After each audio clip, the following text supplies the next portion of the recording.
আবারও ঘনিয়ে আসছে ইরান যুক্তরাষ্ট্রের মাঝে যুদ্ধ। যুক্তরাষ্ট্র ও ইরানের মাঝের সামরিক উত্তেজনা যেন নতুন করে বিস্ফোরণের অপেক্ষায়। কূটনৈতিক আলোচনার টেবিল এখনো পুরোপুরি ভাঙেনি, কিন্তু দুই পক্ষের বক্তব্য শুনলে মনে হচ্ছে যুদ্ধবিরতির দেয়ালে ইতোমধ্যেই ফাটল ধরেছে। আর সেই উত্তেজনাকে আরও বাড়িয়ে দিলেন মার্কিন প্রেসিডেন্ট ডোনাল্ড ট্রাম্প।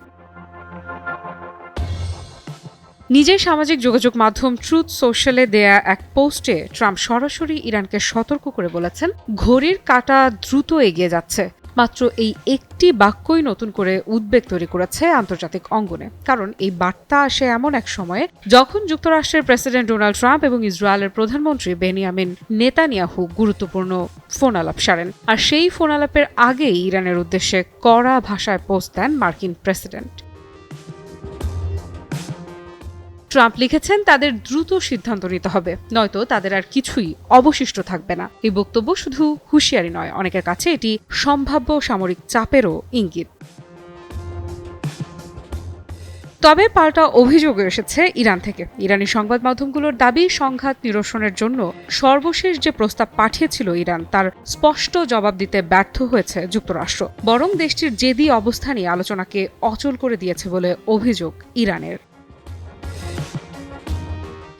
এখানেই পরিস্থিতি আরও জটিল হয়ে ওঠে, কারণ কয়েক মাস আগেও দুই দেশ কার্যত যুদ্ধের মুখোমুখি দাঁড়িয়ে গিয়েছিল। এপ্রিলের শুরুতে ট্রাম্প প্রকাশ্যে হুমকি দিয়েছিলেন, প্রয়োজনে ইরানের গোটা সভ্যতা ধ্বংস করে দেওয়া হবে। আর সেই হুমকির মাত্র কয়েকদিনের মধ্যেই ৮ এপ্রিল যুদ্ধবিরতিতে যায় দুই দেশ। কিন্তু এখন সেই যুদ্ধবিরতি কি ভেঙে পড়ছে? সম্প্রতি ইরান যুক্তরাষ্ট্রের কাছে নতুন একটি প্রস্তাব পাঠায়, যেখানে যুদ্ধের অবসান, হরমুজ প্রণালীতে বিদেশি বাণিজ্যিক জাহাজ চলাচল এবং পারমাণবিক ইস্যু নিয়ে কিছু শর্ত তুলে ধরে তেহরান। কিন্তু গত সপ্তাহেই সেই প্রস্তাবকে অগ্রহণযোগ্য বলে উড়িয়ে দেন ট্রাম্প। অন্যদিকে ইরানের পররাষ্ট্র মন্ত্রণালয়ের মুখপাত্র ইসমাইল বাঘাই বলেছেন, তাদের প্রস্তাব ছিল যথেষ্ট দায়িত্বশীল এবং উদার। ইরানের আধা সরকারি সংবাদ সংস্থা তাসনিম জানিয়েছে, তেহরানের প্রস্তাবে কয়েকটি গুরুত্বপূর্ণ শর্ত ছিল। এর মধ্যে ছিল সব রণাঙ্গনে অবিলম্বে যুদ্ধ বন্ধ করা, ইরানের বন্দরগুলোতে মার্কিন নৌ অবরোধ প্রত্যাহার এবং ভবিষ্যতে ইরানের ওপর আর কোনো হামলা না চালানোর নিশ্চয়তা। শুধু তাই নয়, যুদ্ধকালীন ক্ষয়ক্ষতির ক্ষতিপূরণ এবং হরমুজ প্রণালীর ওপর ইরানের সার্বভৌমত্বের বিষয়টিও সেখানে উল্লেখ করা হয়।